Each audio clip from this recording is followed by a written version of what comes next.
Salam Bapak Ibu Saudara dalam berkat pujian bagi Allah. Marilah kita berdoa sebelum membaca dan merenungkan firman Tuhan. Ya Tuhan, kami bersyukur karena setiap saat kami dapat menaikkan pujian kepadamu. Juga menaikkan doa-doa kami kepadamu. Karuniakanlah kemampuan kepada kami untuk dapat melakukannya setiap saat. Berkatilah bagian dari firman-Mu yang akan kami baca dan kami renungkan. Di dalam Tuhan Yesus kami berdoa, amin. Bapak, Ibu, Saudara, firman Tuhan sudah tersedia. Marilah kita baca dan kita renungkan bersama. Firman Tuhan yang tertulis dalam Kisah Rasul 16 ayat 19 sampai 40, kita baca ayat 25 yang berkata, "Tetapi kira-kira tengah malam Paulus dan Silas berdoa dan menyanyikan puji-pujian kepada Allah, dan orang-orang hukuman lain mendengarnya." Bapak, Ibu, Saudara dalam kasih Allah, pernahkah masuk ke dalam penjara? Tentu ada beraneka ragam jawabannya. Antara lain, pernah karena menengok teman yang sedang dipenjarakan. Pernah karena bergabung dalam pelayanan rohani. Pernah karena bergabung dalam pelayanan sosial. Jika hanya dengan pengalaman seperti itu, berarti tidak punya pengalaman. Apa artinya masuk ke dalam penjara karena sebagai orang hukuman? Mau merasakannya? Jangan sampai, saudara-saudara. Tetapi ada kemungkinan bisa berada dalam penjara jika punya profesi seperti Paulus dan Silas, dan itu pun bila Allah mengizinkannya. Bapak, Ibu, Saudara dalam kasih Allah, Paulus dan Silas dimasukkan ke dalam penjara yang paling tengah. Itu menunjukkan tempat bagian penjara yang kondisinya paling susah, yang paling sulit, kemungkinan bisa lari dari penjara. Dalam kondisi seperti itu, kaki Paulus dan Silas dibelenggu dalam pasungan yang kuat. Ini mengindikasikan Paulus dan Silas adalah penghuni penjara kelas kakap, penghuni penjara kelas berat. Salah apa sih Paulus dan Silas sampai sedemikian dimasukkan ke dalam penjara? Yang sungguh-sungguh mengagetkan, mencengangkan, dan mengherankan. Paulus dan Silas berdoa dan memuji Tuhan. Mereka melakukan itu tidak diam-diam, tidak berdoa dan memuji Tuhan dalam hati, tetapi diucapkan, diungkapkan, diperkatakan, sampai penghuni penjara lainnya mendengar. Apakah Paulus dan Silas pura-pura rohani, mencari perhatian, mencari sanjungan? Oh tidak, Bapak, Ibu, Saudara.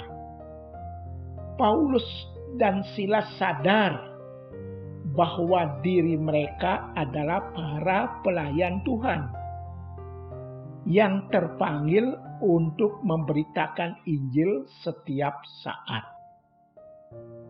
Di tengah penderitaan seperti itu, Paulus dan Silas tetap bersaksi bahwa sukacita orang percaya ada di dalam hati.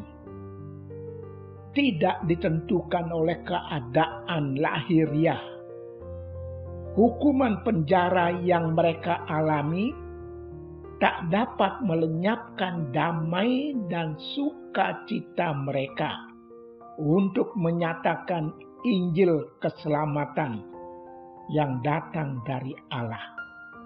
Bapak Ibu Saudara dalam kebaikan Allah, apakah dalam penderitaan seperti itu Paulus dan Silas tidak rindu untuk dapat menghirup udara segar, keluar dari penjara, sebelum mereka dikuasai oleh keinginan manusiawi mereka seperti itu? Terjadilah gempa bumi yang hebat, sehingga sendi-sendi penjara itu goyah, dan seketika itu juga terbukalah semua pintu, dan terlepaslah belenggu mereka semua. Luar biasa. Paulus dan Silas tak menjadikannya kesempatan itu untuk melarikan diri. Bahkan mereka semua tidak melakukannya. Paulus dan Silas tetap berada di tempatnya, supaya kehadirannya di dalam penjara menunjukkan mujizat Allah bagi semua orang yang ada di penjara, khususnya bagi kepala penjara itu.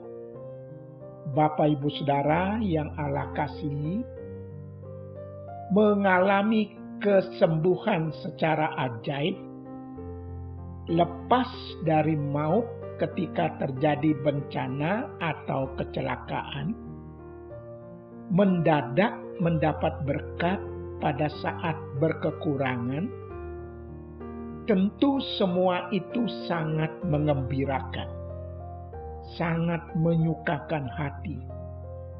Namun hal yang luar biasa, jika pengalaman-pengalaman seperti itu menjadi kesempatan untuk menyaksikan kuasa Allah yang menyelamatkan orang berdosa di dalam Yesus Kristus Tuhan.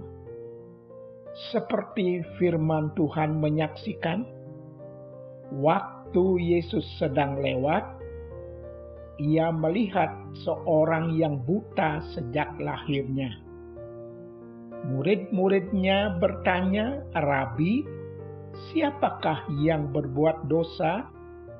Orang ini sendiri atau orang tuanya, sehingga ia dilahirkan buta?" Jawab Yesus, "Bukan dia, dan bukan juga orang tuanya. Tetapi karena pekerjaan-pekerjaan Allah harus dinyatakan di dalam dia." Yohanes 3 ayat 1 sampai ayat 3 menyaksikan seperti itu. Allah berkarya, mujizatnya terjadi. Itu yang terjadi atas Paulus dan Silas. Mari mengingat salah satu tugas kita ialah berdoa memuji Tuhan. Kapanpun, dimanapun. Artinya, kita memberi dukungan, kesaksian, penghiburan dalam semangat iman dan sukacita kita. Dalam kondisi yang paling sulit dan pelik sekalipun, kita mesti mampu menaikkan doa-doa kita, menaikkan puji-pujian kita kepada Allah. Karena di dalam setiap kondisi dan keadaan kita, lebih-lebih di dalam kesulitan dan penderitaan, biarlah pekerjaan Allah dinyatakan. Ialah keselamatan bagi manusia berdosa di dalam Yesus Kristus Tuhan. Amin. Marilah kita berdoa. Ya Allah, karuniakanlah kepada kami kemampuan untuk tetap berdoa, memuji Tuhan, kapanpun dan dimanapun. Kami pun bersyukur atas karya ajaib-Mu demi keselamatan bagi manusia berdosa. Di dalam Tuhan Yesus kami berdoa. Amin.